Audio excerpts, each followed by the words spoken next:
बोल सांचे दरबार की जय, श्री बालाजी महाराज की जय। तो एक संत जी थे और वो संत जी भ्रमण कर रहे थे और रास्ते में जाते हुए कहते हुए जा रहे थे कि कोई किसी का नहीं है जग में, दुनिया रैन बसेरा है।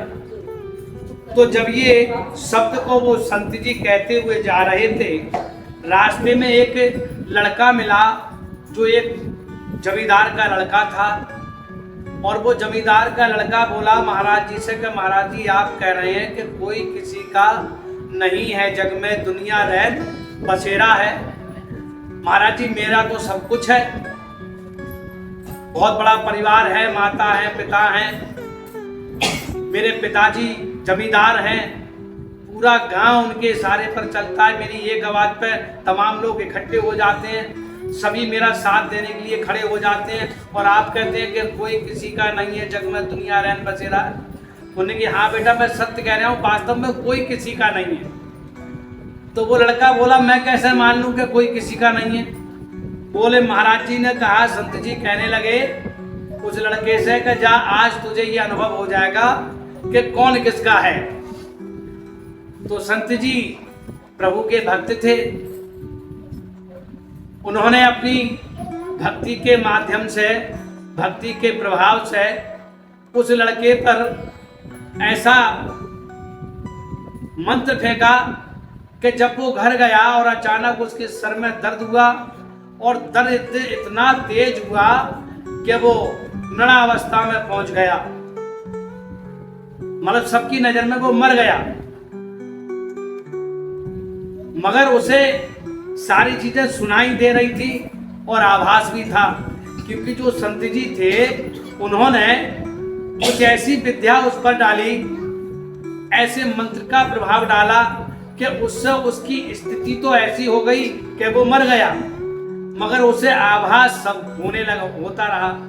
अब तो पूरे गांव में ढिंढोरा पिट गया कि सेठ जी का लड़का मर गया, सेठ जी का लड़का मर गया।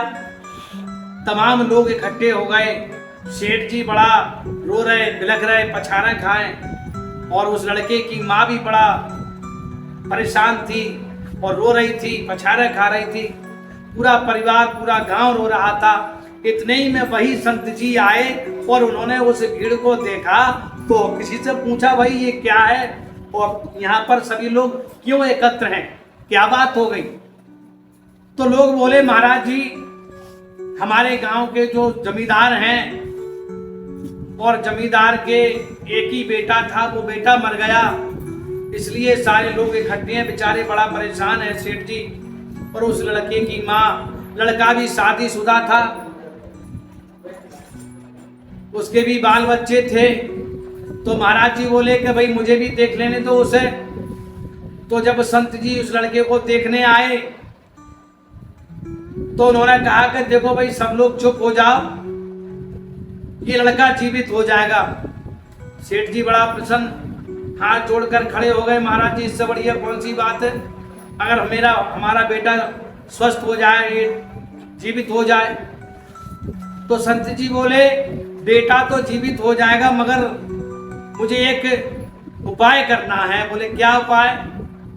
कि मैं जल पढ़कर दे रहा हूं और जो व्यक्ति वो जल पी लेगा वो मर जाएगा, ये जीवित हो जाएगा। अब सब शांत। तो संत जी ने पहले तो लड़के के पिता से कहा कि आप कौन हो? कि हम लड़के के पिताजी हैं। तो एक काम करो, तुमने तो दुनिया देख ली, अब ये लड़का है, जवान है ना, तुमने सब कुछ देख लिया, सब कुछ कर लिया। अब एक काम करो, तुम्हें तो आज मरने हैं या कल, तो क्यों ना आज ही मर जाओ, चल तुम पी लो, लड़का जीवित हो जाओ, तुम मर जाओगे। प्रेम से बोलो राधे राधे। तो पिताजी कहने लगे जो होना था वो हो गया, जिसे जाना वो चला गया, अब महाराज जी तो कोई बात ही नहीं है। तो यानी कि सेठ जी ने वो जल पीने से इनकार कर दिया। अब लड़के की माँ बड़ा रो रही, पछाड़े खा रही, अरे मेरा एक ही लाला था, एक ही मेरा बेटा था, मैं मर जाती मेरे लड़के को कुछ ना होता। तो संत जी पहुंचे माँ के पास कि एक बार एक काम करो भैया। बोले क्या? बोले जल पी लो तुम मर जाओगी, लड़का जीवित हो जाएगा। अरे कि महाराज कैसी बातें कर रहे हो, जाके आइए पाइए जाने, है ना, जिसकी आगे उसे जाना है, कौन रोक सकता है। तो माँ ने भी उस जल को पीने से मना कर दिया। अब पत्नी बड़ा रोए, इतनी रोए समाने से ना समरे। अरे क्या आप चले गए, हमें कहाँ छोड़ गए अकेले, अब हम कैसे जिएंगे, हम तुम्हारे बगैर जीवित नहीं रह सकते, हम तुम्हारे बगैर जीवित नहीं रह सकते। आप तो हमारे पति हो, परमेश्वर भगवान थे हमारे, हमें बीच में छोड़कर कहाँ चले गए, हम किनके सहारे रहेंगे। तो उन्होंने कहा, संत जी बोले आप कुछ मत करो, कुछ करने की आवश्यकता नहीं है। बोले फिर? बोले खाली जल पी लो, बोले तुम मर जाओगी और जीवित हो जाएंगे। तो वो बोली महाराज कैसी बातें करते हो, जाके आइए बातों, वो तो उसे तो जाना ही, वो तो चला गया। और महाराज जी अगर जीवित भी हो जाएगा और मैं मर गई, जो कोई और दूसरी बहू ले आवे, मैं खामा खाई मरूंगी। तो उनने भी मना कर दिया, यानी कि सबने मना कर दिया। तो महाराज जी ने कहा तो एक काम करता हूं। सब लोग बड़ा चुप, बड़ा ध्यान से सुने कि महाराज जी अब क्या कहने वाले हैं। तो संत जी बोले कि जल पड़ के मैं फेंक के मार रहा हूं, और जिन जिन पर जल के छींटा करेंगे वो ये मर जाएंगे, तो जीवित हो जाओ। सच्चे दरबार की अब तो भगदड़ में चल दो, एक के ऊपर एक गिरे। आप पब्लिक भैया भाग छूटी, समारे सना समरे। तो महाराज जी बोले रुको रुको रुको, पहले मेरी बात सुन लो। बोले हाँ महाराज बताओ। बोले एक काम करता हूँ, जल मैं पी लेता हूँ। बोले हाँ महाराज, जा बात तो सही है बिल्कुल। सब इकट्ठे हो गए। बोले जा बात ठीक है महाराज। अरे हम घर गृहस्थी वाले आदमी महाराज, और आप तो क्या संत जी और भगवान के भक्त हो, और आपको तो काम ही समाज को कल्याण करने के लिए है। तो महाराज तुम ही जल पी लो तो तुम मर जाओगे, कोई बात ना है महाराज, आपका मंदिर बनवा देंगे यहाँ पे, आपका यहाँ मंदिर बनवा देंगे और यहाँ पर मेला लगवाए करेंगे, ये करेंगे वो करेंगे। तो वो लड़के पर जब जल महाराज जी ने छिड़का, वो लड़का जब जीवित तो था, वो मरणावस्था में था। तो लड़का उठकर खड़ा हो गया, महाराज को कोट कोट नमन किया।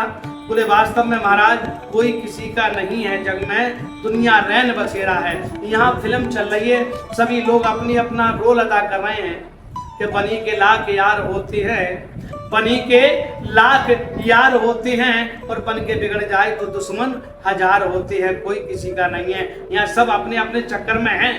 बोल साचे दरबार की, बालाजी महाराज की जय।